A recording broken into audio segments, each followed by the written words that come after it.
friends, I'm Michelle and this is Billy. Hi. And welcome back to Second Star to the Left, where we'll share board game reviews, ramblings, and a few wrong turns along the scenic route.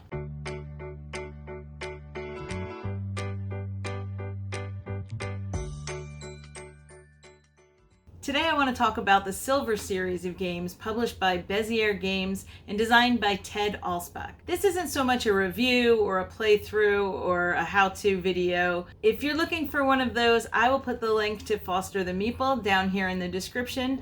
I have never met anyone who loves this game as much as Jeff and Jamie over at Foster the Meeple. So if you are looking for more information on this series, head over there. And if you aren't subscribed, I don't know what you're waiting for. So run over and do that. I've been talking a lot with Jeff and Jamie on our opinions about the Silver series, and I thought after watching their video, it would be fun to do a video and compare our rankings and our ultimate deck. The first time we played any of the Silver games was at PAX Unplugged, back in the day when we could still go to conventions, and I saw the artwork hanging from the ceiling and just made a beeline for Bezier's booth. The artwork is by Jason Bowles, Andre Gordeev, and Taylor Bogle, and the game exists in the same universe as One Night Ultimate Werewolf. The numbers on the cards represent the number of werewolves that are in your village, and the object of the game is to have the fewest werewolves in your village at the end of the round. I will say here that the werewolf theme almost never comes up when we play. We're more focused on the numbers of the cards and the abilities of the cards, and while we love the artwork,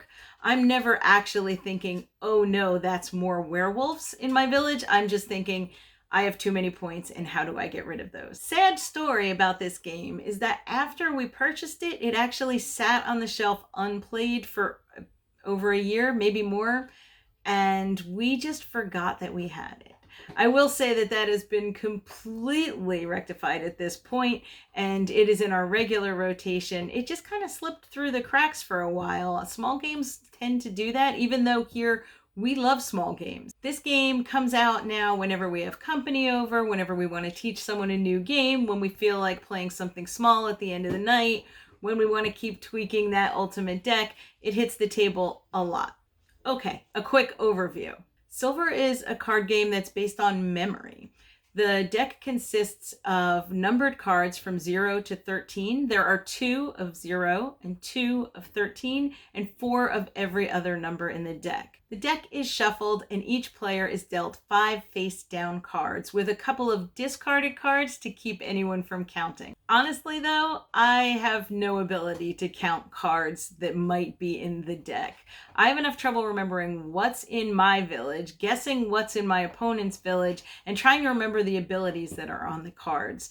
Now, it might be helpful for people who could count cards or who are waiting for a specific card to come up out of the deck and they're not sure whether they're going to get it or not. So definitely deal out those fake hands that keep people from counting. Once you've taken a quick peek at 2 of the 5 cards in your village, you start the game. Your turn consists of drawing a card and either discarding it so you can use its ability, and we'll talk more about the abilities later on, or swapping it with a card in your village. Now, when you swap, you can't check the card in your village first, so you'd better remember whether it was the one you wanted to swap or not.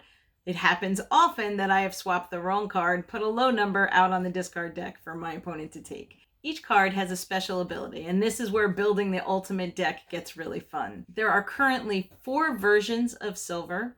There's Amulet, Bullet, Coin, and Dagger, and each one has its own thematic abilities. The fun of this series is that while they're all standalone games, you can combine the decks as long as you make sure that you have one set of each number represented in your deck. For example, you could use the 2 zeros from Coin and the 4 8s from Bullet, etc., and they will all work together. Let's follow Foster the Meeple's lead and rank the decks themselves first. With limited shelf space here, I didn't save all of the boxes, even though they all have absolutely adorable artwork, but instead I combined all our decks to fit into our Silver Bullet box. It's a bit snug, but they fit. If we were going to travel, we would just take our ultimate deck out, put it in a deck box or a bag, and take it with us. We wouldn't bring the whole set with us at this point.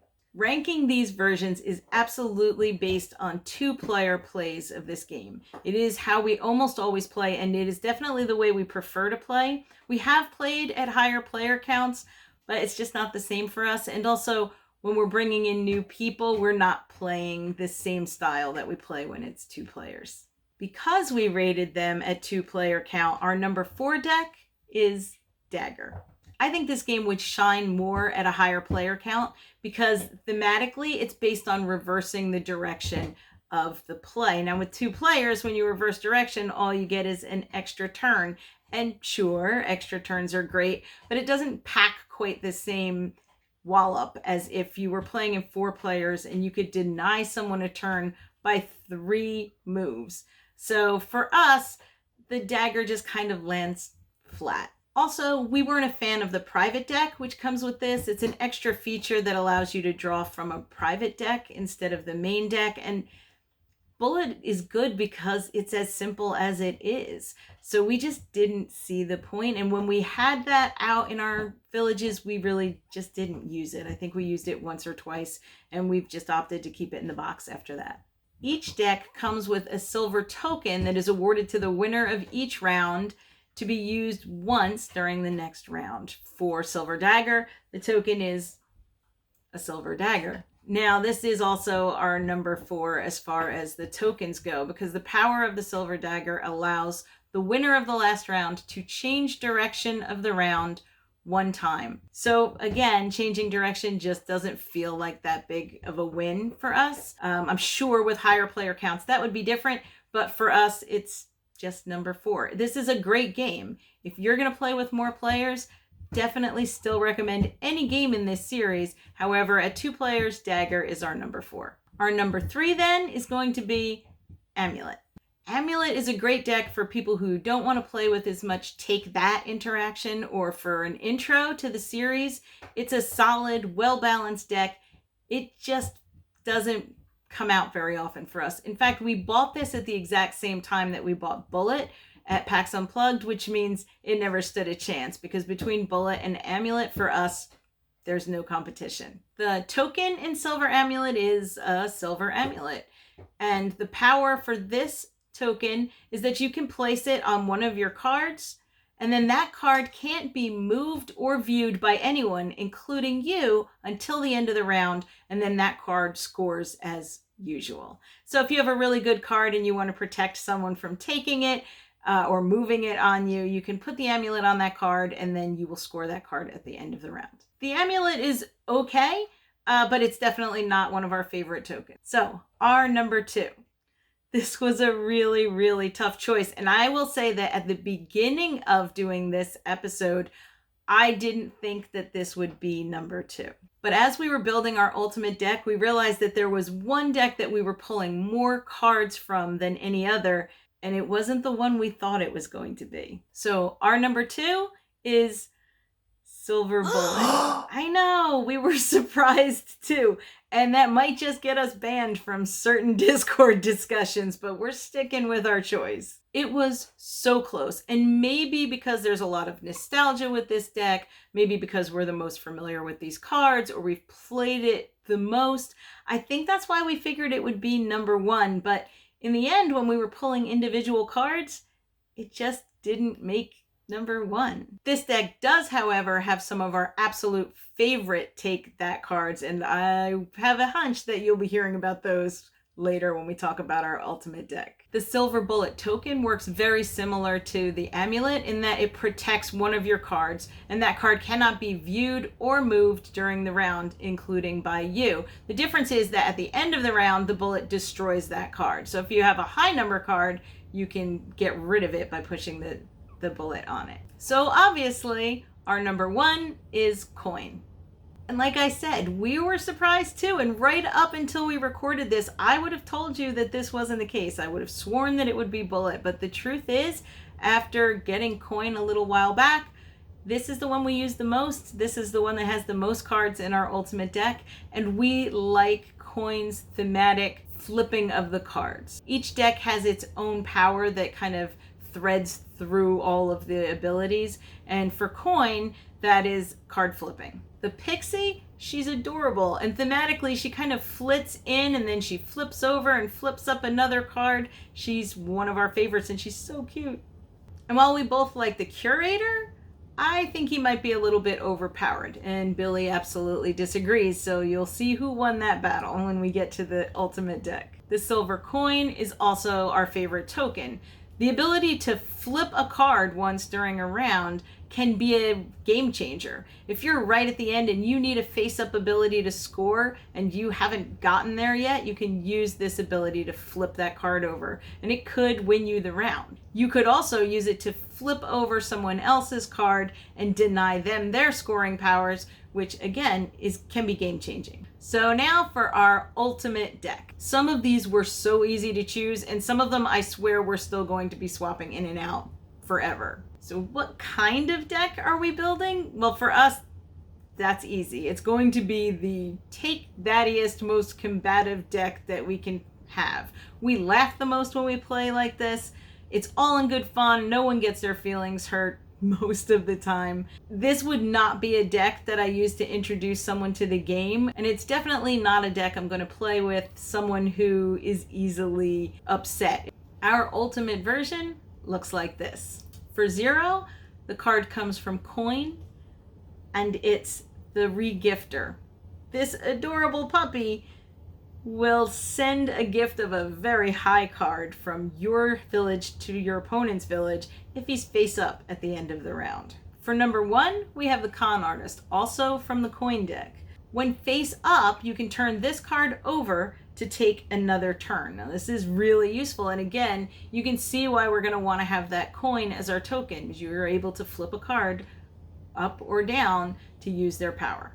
Our first dispute. So for number 2, we have the Curator, also from the Coin deck. The Curator has a very strong power. When the Curator is face up, you can turn another card 90 degrees. And then on your next turn, if you want, if he's still face up, you can discard that card. So the Curator allows you to either turn a card 90 degrees or discard a turned card. I think this is overpowered. I think once someone gets this card face up, they are almost undoubtedly going to win the round. For now, it's staying in the deck because we have enough cards that could flip it back over. But if I had my way, we would be using the number 2 from Dagger, which is the Halfling, which if it's face up at scoring, you only have to count half the sum rounded up of your cards. I prefer this one. Billy prefers the Curator. We're going to let Billy have this one for now. Our number 3 is the Pixie. And I talked about her a little bit before, but when she's face up, you get to turn her face down and turn any other card face up, which means you just have the ability to keep flipping the cards in your hand. And with how many cards we have from the Coin deck in our ultimate deck, she comes in really handy. Plus, thematically, she's just adorable that she flits in and out of your hand like that. At number 4, we have the Blob. And if he's face up, you get to use the discard ability of the top card in the discard pile, which comes in handy more often than I thought it would.